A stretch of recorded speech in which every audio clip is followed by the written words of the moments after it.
diuji dan Nabi Ismail dikorbankan. Jutaan jamaah melaksanakan ibadah haji, bersujud, menangis dalam syukur, mengikuti jejak para kekasih Allah yang mengorbankan segalanya demi ketaatan pada Allah Subhanahu wa Ta'ala. Takbir juga tak pernah padam di tanah duka, di bumi Palestina tercinta, di Gaza Al-Quds, tanah suci, di balik puing dan derita, di bawah bayang-bayang penjajahan. Takbir mereka tak kalah lantang. Allahu Akbar. Mereka ajarkan kita arti keberanian dan keteguhan, bahwa pengorbanan sejati bukan hanya menyembelih binatang, tetapi menyembelih ego kita sendiri, menyembelih kezaliman, menyembelih kebohongan, menyembelih kemunafikan dan kemusyrikan, menyembelih ketidakadilan, dan menyembelih rasa takut demi membela yang benar. Dan hari ini alhamdulillah di Masjid RW 017, Masjid Al-Furqan yang kita cintai, kita pun bertakbir bersama mereka, sama takbirnya dengan mereka, saudara-saudara kita di Palestina yang tengah menderita.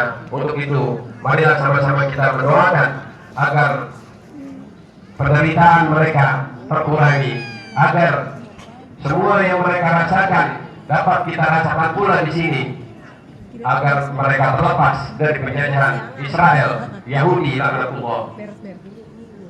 Dan dengan berdoa, dengan air mata yang menetes mengguncang pintu-pintu langit, agar para malaikat turun mengaminkan doa-doa kita. Apalagi hari ini adalah hari raya, malaikat turun ke dunia untuk sama-sama mengaminkan doa-doa kita semuanya. Allahu Akbar, Allahu Akbar, Allahu Akbar. Di hari ini, di momen penuh pengorbanan ini, marilah kita belajar dari sosok yang diabadikan langit, Nabi Ibrahim alaihissalam, dan putranya Nabi Ismail alaihissalam, rahimahumullah.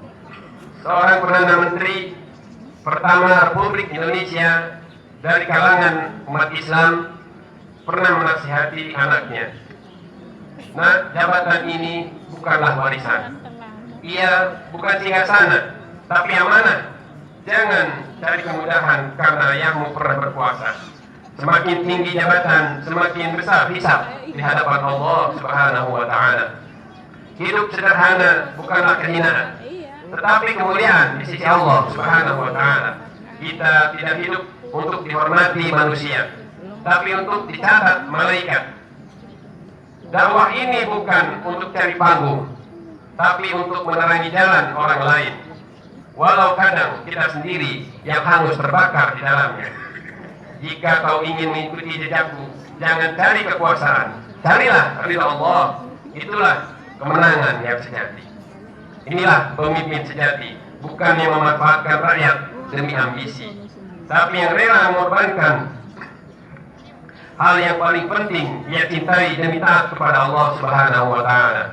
Nabi Ibrahim membuktikannya, Nabi Ismail mengikutinya, dua generasi yang sama-sama berkorban, bukan demi dunia, tapi demi keimanan kepada Allah Subhanahu wa Ta'ala.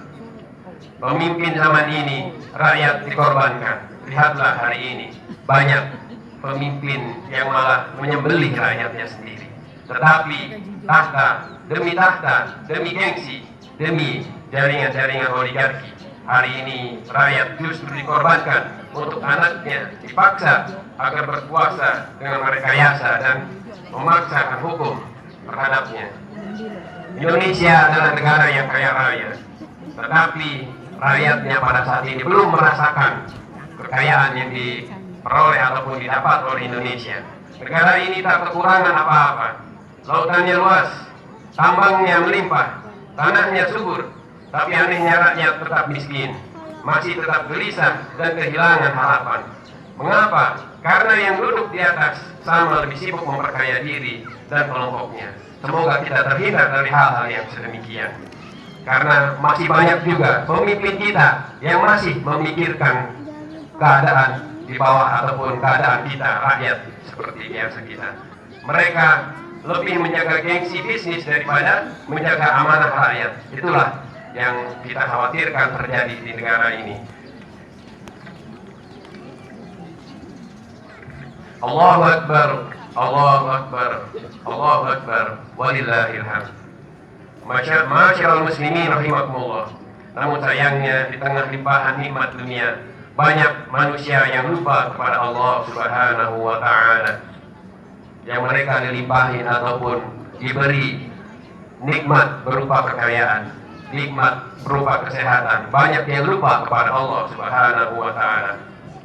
Wailul yawma idzil lil mukadzibin. Allah berfirman dalam surat Al-Mursalat ayat yang ke-15, kecelakaan besarlah pada hari itu bagi orang-orang yang mendustakan agamanya. Mereka hidup untuk makan, kerja dan tidur, hidup untuk tertawa, hidup untuk memuaskan syahwatnya.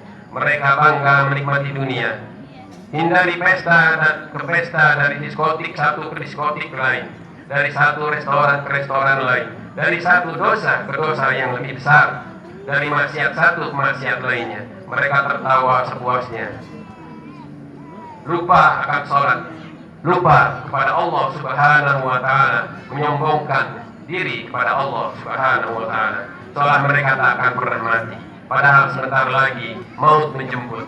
Mereka bagaikan binatang ternak, bahkan mereka lebih sesat lagi. Allah berfirman dalam surat Al-A'raf ayat 179, A'udzu billahi minasyaitonir rajim. Wa laqad zara'na li jahannama katsiran minal jinni wal ins, qulubun la yafqahuna biha, wa lahum a'yunun la yubsiruna biha, wa lahum adhanun la yasma'una biha, ulaika kal an'ami bal hum adall, ulaika humul ghafilun. Dan sungguh kami akan isi neraka jahanam dengan banyak dari kalangan jin dan manusia. Mereka punya hati, tapi tidak dipergunakan untuk memahami. Mereka mempunyai mata, tapi tidak digunakan untuk melihat tanda-tanda kebesaran Allah. Mereka punya telinga, tapi tidak digunakan untuk mendengar. Mereka itu seperti binatang ternak, bahkan mereka lebih sesat lagi. Mereka itulah orang-orang yang lalai.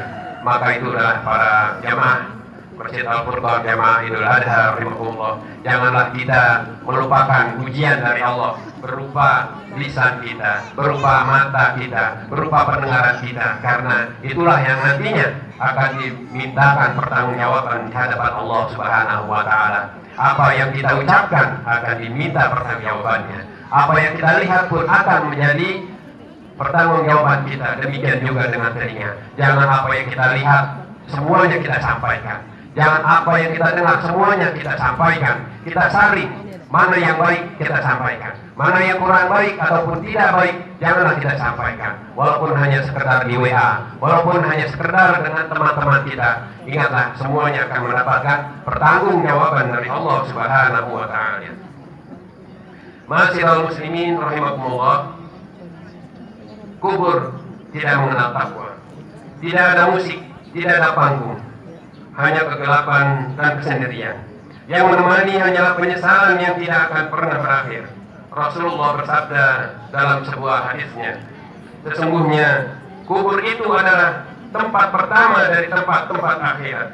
Jika seseorang selamat darinya, maka setelahnya akan lebih mudah. Tetapi jika tidak selamat, maka setelahnya akan lebih berat lagi. Hadis riwayat At-Tirmidzi. Untuk itu para jamaah sekalian, marilah kita mempersiapkan diri kita untuk hari yang pasti, yaitu hari di mana Allah memanggil kita dan kita dimasukkan ke dalam liang lahat.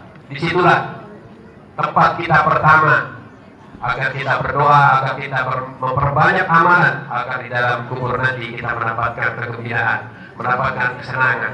Untuk itu kita doakan pula para pendahulu kita, para guru-guru kita, orang-orang tua kita yang sudah mendahului kita mendapatkan kelapangan kuburnya dan mendapatkan ampunan dari Allah Subhanahu wa taala. Allahu Akbar, Allahu Akbar, Allahu Akbar, walillahil hamd. Maka ketahuilah kita akan ditanya di akhirat kelak, mana mulutmu yang dulu pandai berbohong? Mana mulutmu yang kemarin memfitnah, menuduh, menghasut dan memakan harta yang haram? Mana matamu yang suka melihat melihat sesuatu yang tidak diperbolehkan, sesuatu yang maksiat kepada Allah Subhanahu wa Ta'ala. Marilah kita introspeksi pada diri kita sendiri. Yang suka melirik-lirik, melihat tontonan, menikmati aurat-aurat yang bukan hak kita untuk melihat, dan larut dalam perzinahan yang viral maupun yang nyata. Mana telingamu yang dulu asik mendengarkan musik-musik yang tidak jelas, karaoke di sana sini, yang juga semakin menjauhkan kita dari Allah Subhanahu wa Ta'ala. Tapi tuti terhadap azan, terhadap bacaan-bacaan Quran, terhadap pengajian, kita berat untuk melangkahkan ke masjid, melangkahkan diri ke majelis-majelis taklim. Untuk itu marilah sama-sama kita mengevaluasi diri kita. Kemudian mana tangan dan kakimu yang dulu lincah melangkahkan kaki ke tempat-tempat maksiat, gesit mengumbar nafsu di panggung-panggung hiburan dan lain-lain sebagainya.